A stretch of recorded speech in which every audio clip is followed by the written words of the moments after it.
Assalamualaikum warahmatullahi wabarakatuh. Kembali lagi ke channel saya di Dr. Muhammad Fuad Nasori. Oke, dalam kesempatan ini kita akan melanjutkan video kita sebelumnya yang kemarin kita mempelajari terkait dengan rancangan acak lengkap. Sekarang kita akan fokus ke rancangan acak kelompok atau ada yang juga mengatakan RKLT, rancangan kelompok lengkap teracak. Kali ini dijabarkan dari bahasa Inggris dari RCBD. Oke, kita kembali lagi memulainya. Saya share dulu terkait dengan datanya. Oke, di sini ada datanya, ada 3 variabel, ada 3 kolom, yang dimana satu adalah kolom ulangan, ya bisa diurutkan 1-1, 2-2, atau 3-3, atau bisa diurutkan genotipenya. Misalnya kita bisa melakukan data sort by genotype. Ini bisa kita lakukan dan kemudian enter, terserah yang dapat demikian. Jadi kita mengaturnya berdasarkan genotipe dan ulangan kemudian 1, 2, 3 atau sebelumnya, ya. Nah, itu tergantung dari pilihan Anda bagaimana untuk melakukan pengolahan atau untuk merancang atau preparasi dari data itu. Tapi intinya dalam satu kolom itu ada suatu faktor atau suatu variabel tertentu. Oke, seperti video sebelumnya, ketika kita melakukan atau melakukan preparasi data di Microsoft Excel, maka hal yang pertama kita lakukan adalah save dalam bentuk CSV. Jadi save dalam bentuk CSV, koma delimited, dan klik save. Oke. Oke, setelah itu kita lanjut ke star. Oke, saya ambil dulu star ya. Oke, nah, ini adalah tampilan star seperti video-video sebelumnya. Nah, sekarang tinggal kita klik kanan data, import data, dan kita lihat mana data kita. Multivariat dan kemudian unhas. Di sini pelatihan, latsar, kemudian oke. Ya, rak. Oke. Dan kita klik tanda panah ini. Klik kanan, klik kiri tanda panah ini, kita dapatkan data-data kita. Kemarin kita sudah belajar tentang RAL, sekarang kita belajar tentang RKLT. Klik data kita dan tampilan seperti ini. Seperti video sebelumnya, saya mengatakan bahwa apabila suatu variabel itu hanya dengan angka, maka akan nanti masuknya ke numerik variabel. Oke, kita coba analyze of variance dan RCBD, randomized complete block design. Kita drag, seperti ini, semua masuk ke dalam numerik variabel karena semuanya adalah angka. Sehingga kita set lagi genotipe ke set to faktor karena adalah suatu faktor, ulangan juga demikian. Kemudian kadar gula kita add ke respon variabel dan genotipe kita masukkan ke treatment karena itulah pelakon kita dan ulangan masuk ke dalam blok.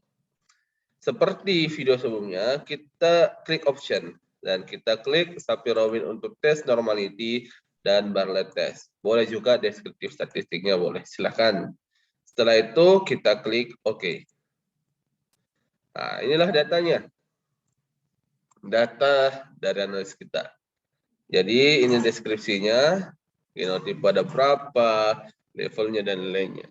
Ya, ini adalah apa sumber informasi, informasi ringkas, kemudian deskriptif statistiknya itu terkait dengan jumlah n-nya, minimal, maksimal, min, dan standar deviasinya. Dan kemudian seperti tes homogeneity variance, kita ingat bahwa di video sebelumnya bahwa ini dikatakan homogen jika PR itu lebih besar dibandingkan 0,05. Yang lebih besar atau sama dengan. Ingat, karena kita fokus di terima H0. Begitupun juga dengan normality test. Kita fokus di terima H0. Ya, sehingga peluang yang kita harapkan lebih besar dibandingkan 0,05. Oke. Nah, di sini kita bisa dapatkan bahwa homogenitasnya itu PR lebih daripada 0,05, artinya dia homogen, dan kemudian tes normalitinya bahwa dia normal. Nah, oke. Kemudian kita lihat ke ANOVA table-nya. Jadi ANOVA table ini kita lihat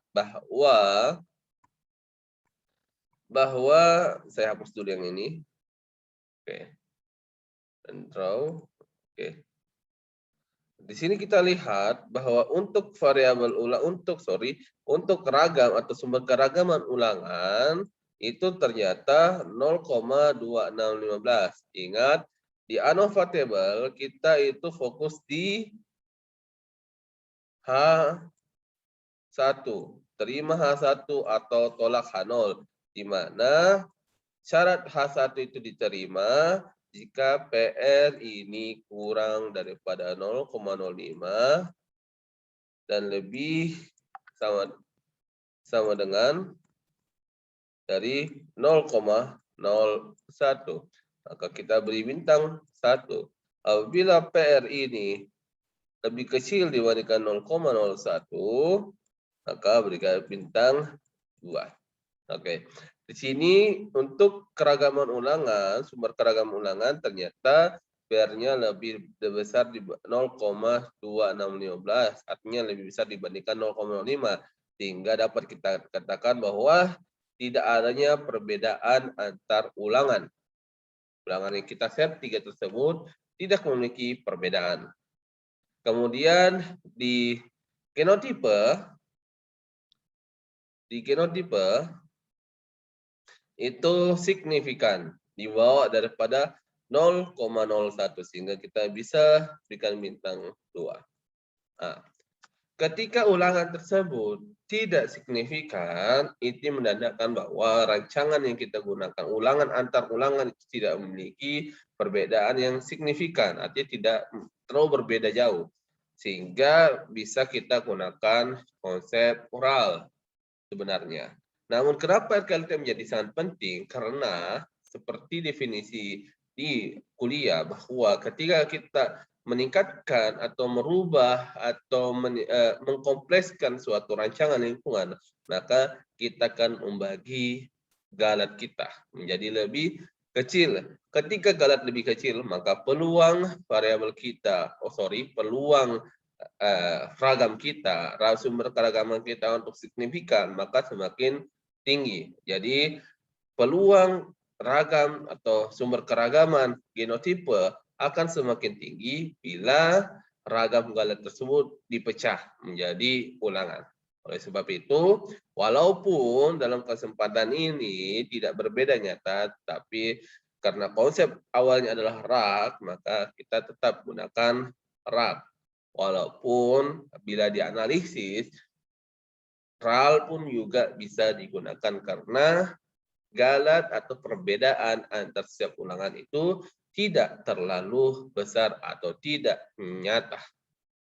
Nah, setelah itu kita juga tetap harus lihat CV-nya, option of variance, di mana di sini adalah persentase atau representasi dari bagaimana galat itu terjadi pada penelitian kita.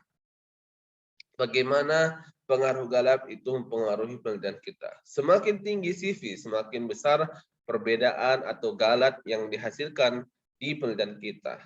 Yang kita ketahui adalah galat adalah faktor-faktor di luar dari perlakuan kita yang mempengaruhi penelitian kita atau suatu respon tertentu. Sehingga dihadapkan galat tersebut semakin rendah. Semakin rendah galat itu menandakan bahwa penelitian kita atau perlakuan kita berikan itu sesuai apa adanya. Tidak ada faktor-faktor lain di luar dari perlakuan kita yang memiliki dominasi besar untuk mempengaruhi keragaman dari respon atau variabel yang kita uji. Oke, setelah di sini, setelah kita mendapatkan CV dan kita nilai bahwa penelitian ini cukup baik dan hasilnya kita yakin bahwa pengaruh genotipe itu memang mempengaruhi kadar gula, kita bisa mendapatkan nilai-nilai atau mendapatkan hasil ini ketika kita misalnya kita keluar dan kita ingin mengambil lagi, kita bisa mengambilnya di sini. User, Lenovo, Rancop, output, dan faktor tunggal rak, RKLT, dan SSS. Oke, kita coba.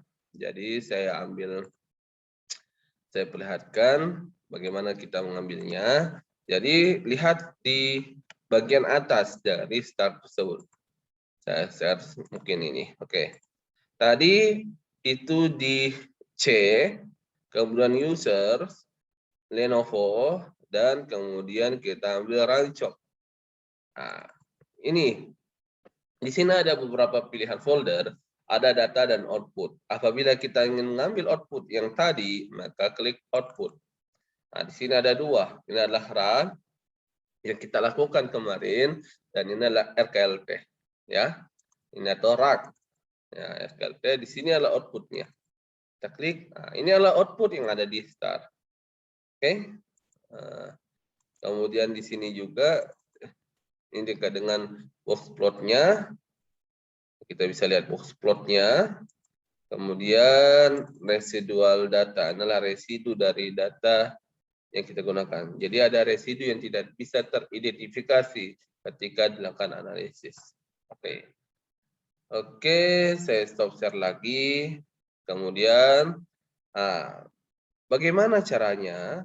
Jadi pertanyaannya, bagaimana caranya kita melakukan copy dari hasil yang ada pada start? Oke, jadi saya coba ambil lagi datanya. Nah, hal yang pertama kita lakukan itu adalah mengcopy dulu di notepad. Jadi inilah notepadnya, kita copy dulu apa yang kita inginkan. Misalnya ini, ya. Kita copy dulu, ini kita copy, Ctrl C, kemudian kita masuk lagi ke Excel. Misalnya Excel ini kita pakai, nah ini ya Excel. Misalnya ini kemudian kita Ctrl C. Nah di sini dalam bentuk teks. Nah kita ambil teks sehingga ada data, pilih text to column, text column, next, finish. Nah, sudah terdistribusi ke dalam kolom. Nah, begitupun juga sama dengan yang di atasnya. Jadi di atasnya itu juga kita bisa gunakan ya seperti metode tadi dan kemudian text column. Nah, di sini agak berbeda karena ada spasi. Jadi sum of square atau JK jumlah kuadrat bisa kita bilang jumlah kuadrat ini derajat bebas, ini sumber keragaman. Nah, bisa demikian kita mengkopinya, tapi biasa kalau mengkopinya itu kan terpisah-pisah dengan spasi, maka terpisah dengan kolom. Sehingga biasanya kita gunakan secara manual. Ya, saya hanya memberikan contohnya saja. Jadi di sini JK, ini KT, di sini F hit. Dan di sini adalah PR-nya, PR, F-nya. Nah, bedanya dengan Excel, kalau misalnya kita gunakan secara manual, maka kita harus mencari F-table, baik F-table 0,05 maupun F-table 0,01. Namun, dalam software STAR atau beberapa software lainnya, maka sifat F hitung itu akan diubah menjadi suatu peluang. Dan kita tinggal menilai peluang tersebut. Demikianlah video untuk hari ini. Terima kasih, jaga kesehatan. Sampai berjumpa pada video berikutnya. Salam sehat dari saya. Assalamualaikum warahmatullahi wabarakatuh.